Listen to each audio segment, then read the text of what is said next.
आज इतना अपार जनसमूह यहाँ एकत्रित हुआ है तो स्वाभाविक है कि किसी महात्मा बाई जी की प्रेरणा के कारण, किसी प्रेमी की प्रेरणा के कारण हम लोग दरबार से जुड़े। और हमारा जीवन दरबार में आने से पहले क्या था और बाद में क्या है, ये तो हर एक व्यक्ति अपनी हकीकत को जानता ही है। लेकिन जीवन में अपने मकसद को न जानने से पहले हम प्रभावों की दुनिया में सफर कर रहे थे। प्रभावों की दुनिया में क्या, छोटा बच्चा है, बचपन में बच्चा केवल खेलना ही चाहता है, उसके ऊपर कोई रिस्पॉन्सिबिलिटी नहीं, कोई उत्तरदायित्व नहीं होता, तो बच्चा हंसमुख कहीं भी खेलता रहेगा। धीरे धीरे जीवन के पड़ाव बदलते हैं, रिस्पॉन्सिबिलिटीज आती है, कर्तव्य बढ़ते हैं और धीरे धीरे उन्हीं प्रभावों की परतों के नीचे हम दबते चले जाते हैं। प्रभाव क्या हुए? महत्वाकांक्षा। हम समाज में कुछ भी करना चाहते हैं, कोई भी कदम उठाते हैं, कोई भी सोच रखते हैं, तो महत्वाकांक्षा क्या है कि अगर मैंने ये किया है तो ऐसा होना चाहिए, अगर मैंने वो किया है तो वैसा होना चाहिए। और ये महत्वाकांक्षाओं का जो प्रभाव है वो क्या है, जीवन में सुख दुख को हमें देता है। आपकी महत्वाकांक्षा पूरी हो जाए आपको खुशी होगी, आपकी महत्वाकांक्षा पूरी नहीं होगी, स्वाभाविक है आपका मन चंचल होगा या मन में दुख होगा या मन में कोई नेगेटिव प्रभाव आएगा कि देखो मैंने इतनी मेहनत की या मैंने ऐसी सोच रखी और जीवन में तो ये काम हुआ ही नहीं। तो या फिर आप निराश होंगे या दुखी होंगे। तो सुख दुख के जीवन के बंधन में ही हम अपने सफर को बता रहे हैं। परिस्थितियां जरूर बदल रही है। कल आप घर की कामना करते हैं, आपका घर बन जाता है, आप खुश हो जाते हैं। कल आप गाड़ी की कामना करते हैं, गाड़ी नहीं मिलती, आप दुखी हो जाते हैं। कहने का अभिप्राय है कि जैसे जैसे दिन चलते जाते हैं, स्वाभाविक है हम प्रभावों से तो जी रहे हैं, लेकिन परिस्थितियां बदल रही है, प्रभाव नहीं बदल रहे। और धीरे धीरे जो जीवन का बंधन है वो हमें बांधता है।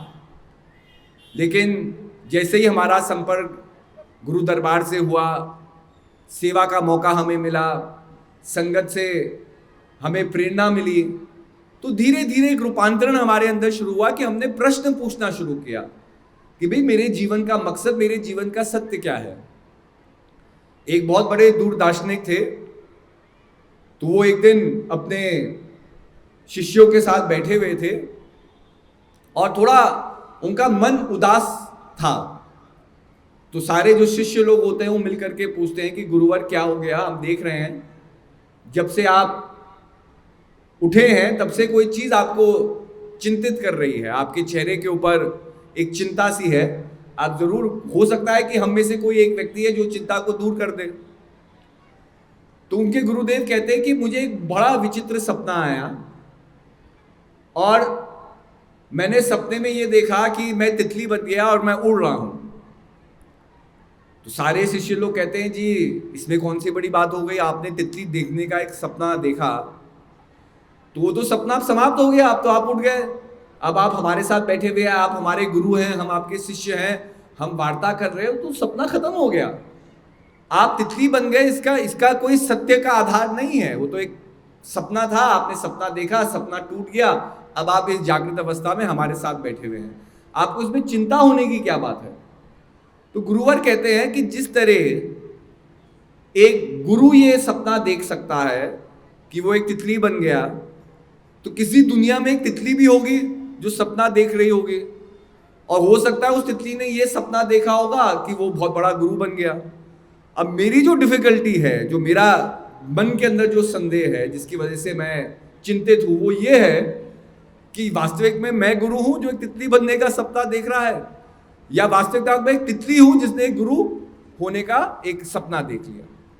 अब ये चीज कितनी स्वाभाविक है, ये तो एक दृष्टांत है ये समझाने के लिए कि आदमी अपने आप से प्रश्न पूछे कि मेरी सत्यता क्या है।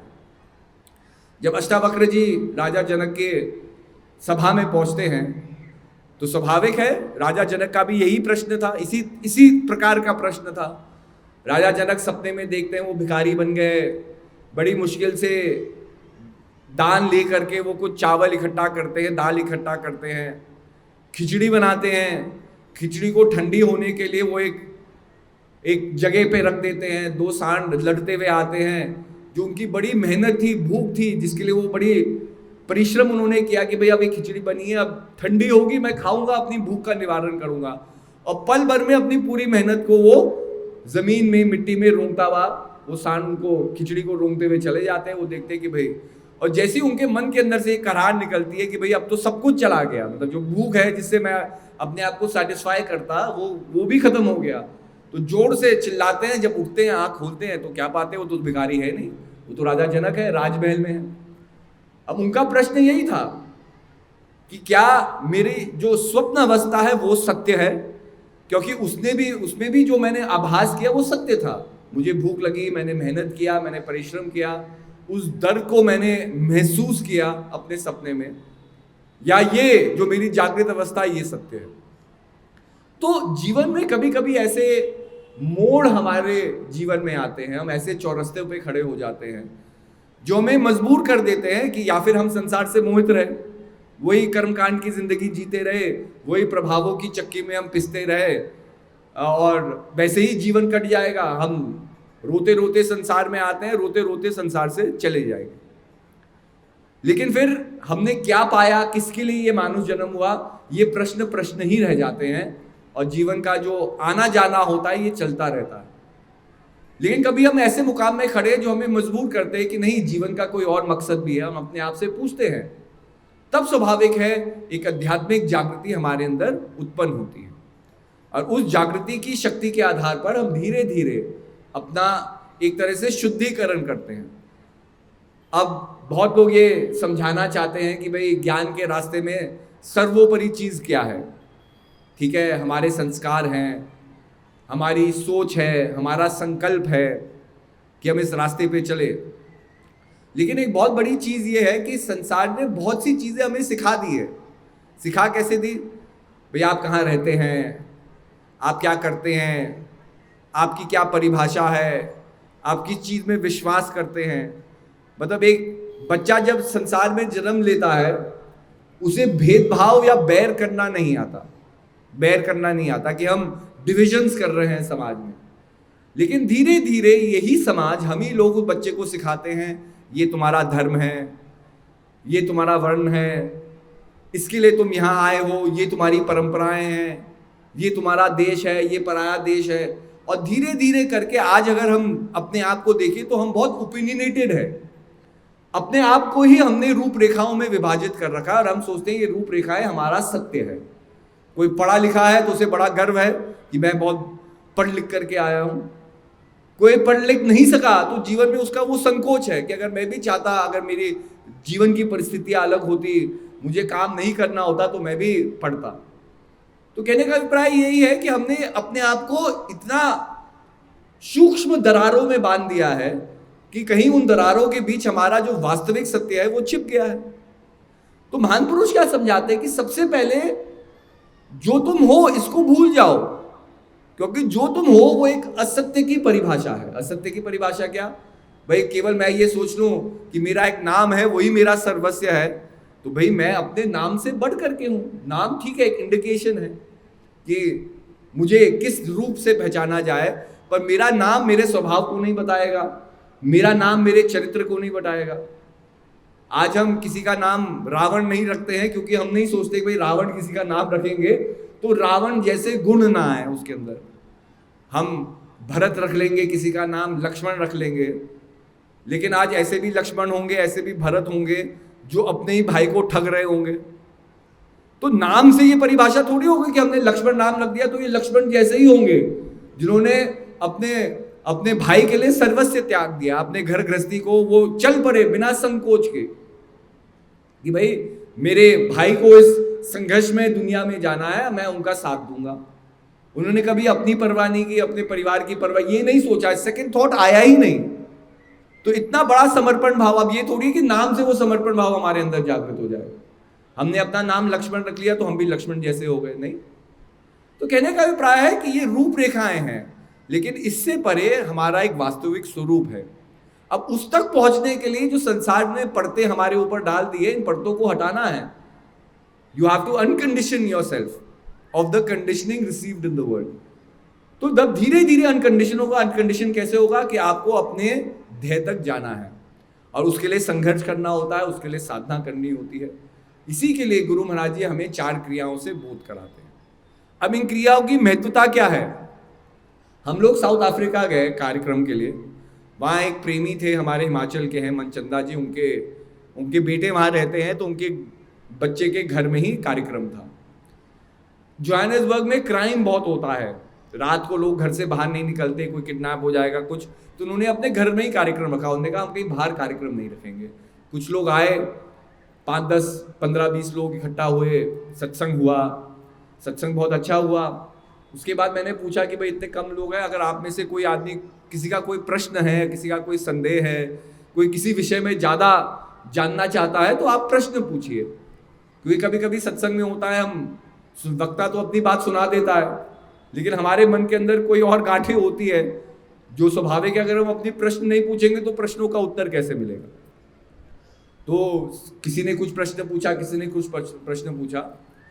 एक पति और पत्नी आ रखे थे, तो काफी बुजुर्ग थे, ओल्ड कपल थे, और उन्होंने एक बहुत अच्छी बात हमसे कही। उन्होंने कहा कि जी आपने ज्ञान के बारे में तो बता दिया कि ज्ञान प्राप्त करोगे, जीवन कैसे बदलेगा, ज्ञान के लिए क्या भावना होनी चाहिए, अपने आप का मन पवित्र होना, ये सब चीजें बता दी। पर आपने सत्संग में ये एक बात नहीं बताई कि ज्ञान क्या है, वो क्रिया क्या है, ये तो आपने बताया ही नहीं। तो मैंने कहा कि जी बहुत अच्छा लगा, क्योंकि आपने इस बात को पकड़ा है, इसका मतलब आप ध्यान पूर्वक सुन रहे थे। स्वाभाविक है, सत्संग ज्ञान की व्याख्या है, अपने आप में ज्ञान नहीं है। तो ज्ञान क्या है? ज्ञान है सुमिरन।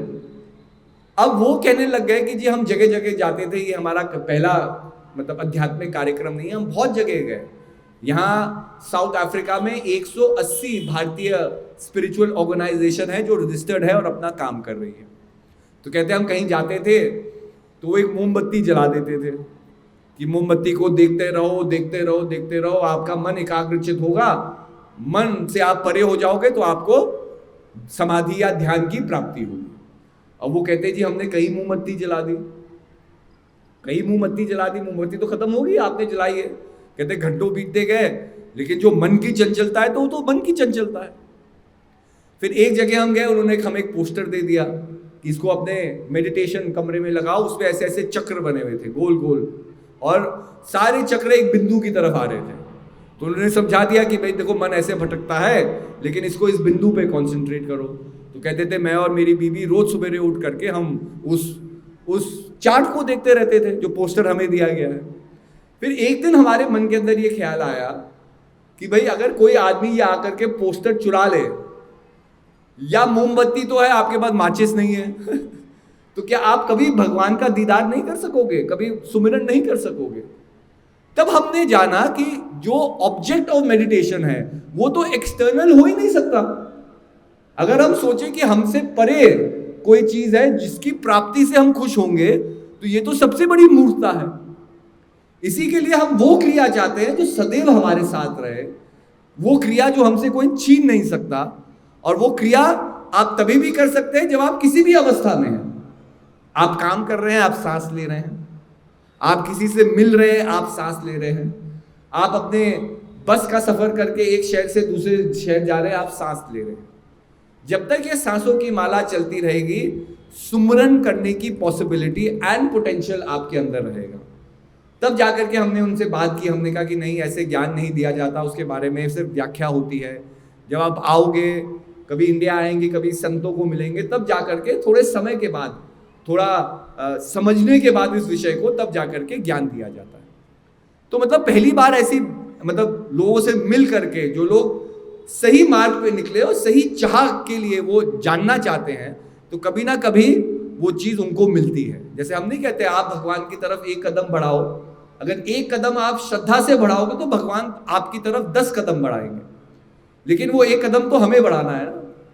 देखो संसार में हम आगे क्यों नहीं बढ़ सकते? क्योंकि कोई ना कोई बंधन है, कोई ना कोई मोह है जो हमें रोकता है। एक भक्त ने कहा कि भाई भक्त की प्रार्थना कैसे होनी चाहिए, तो बड़ी अच्छी प्रार्थना बनाई कि मेरा मुझ में कुछ नहीं, जो कुछ है सो तोर, तेरा तुझको सौंपते हुए क्या लागेगा मोर।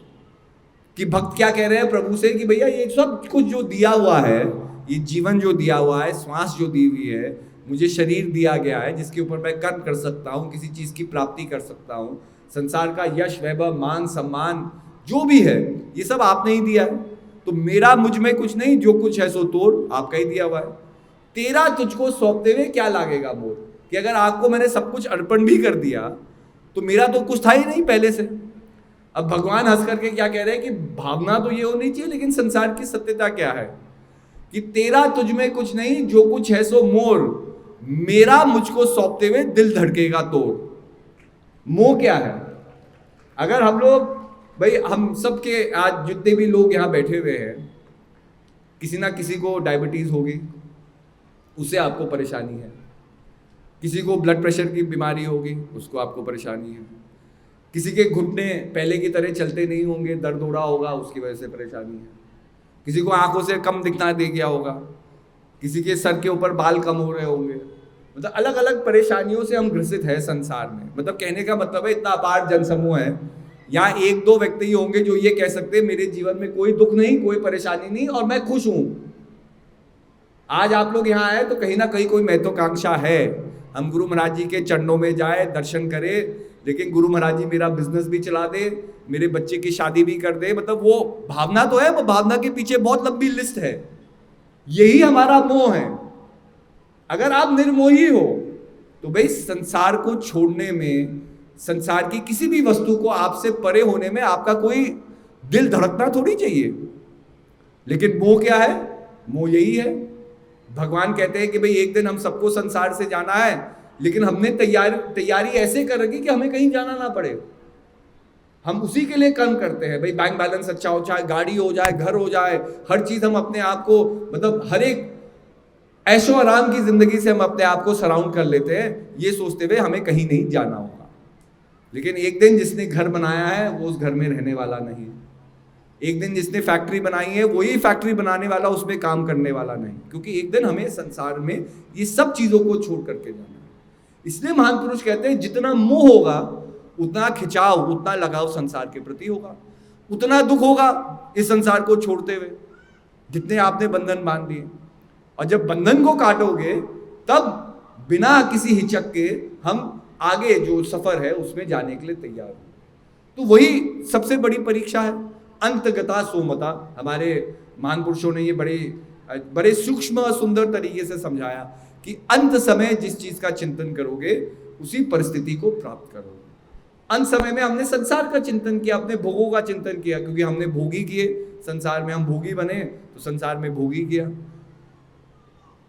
तो कहने का अभिप्राय यही है कि अगर हम संसार में योग की क्रिया से अपने बंधनों को काटेंगे, तब जो अंतगता सुमता है, अंत समय में प्रभु का चिंतन होगा। और प्रभु का चिंतन करते हुए अगर हम संसार को छोड़ेंगे तभी हम संसार के प्रभाव से मुक्त हैं। तो गुरु महाराज जी को बंधी तोड़ भी कहा जाता है इसी के लिए, क्योंकि वो बंधन को तोड़ते हैं। ऐसे ही गुरु महाराज जी ने हमें ज्ञान दिया है, उस ज्ञान के रास्ते पे हमें चलना है, उन संस्कारों को अपने अंदर रोपित करना है, एक संकल्प को अपने अंदर बांधना है। क्योंकि जब तक दृढ़ संकल्प नहीं है अपने आप को जानने का, तब तो बाबा ये मन भी तो बड़ा चतुर है। मन नहीं चाहता कि भाई अगर ये व्यक्ति निर्मोही हो जाए तो मन का क्या काम। तो मन भी अपनी महत्वाकांक्षा को पूरा करता है। और मन महत्वाकांक्षा को कैसे पूरेगा? बंधन बांध करके। मन कहीं लग जाता है, फिक्सेट हो जाता है, हम उसी का चिंतन करते रहते हैं, चिंतन और चीजों के बारे में भूल जाते हैं। तो ये नहीं कि मन अपना काम छोड़ देगा, मन को सही जगह लगाओ। मन अभी संसार में भटक रहा है, संसार के मोह में भटक रहा है, इसको अपनी श्वासों में लगाओ। तो यही मन क्या है? मोक्ष का कारण भी है, यही मन बंधन का कारण भी है।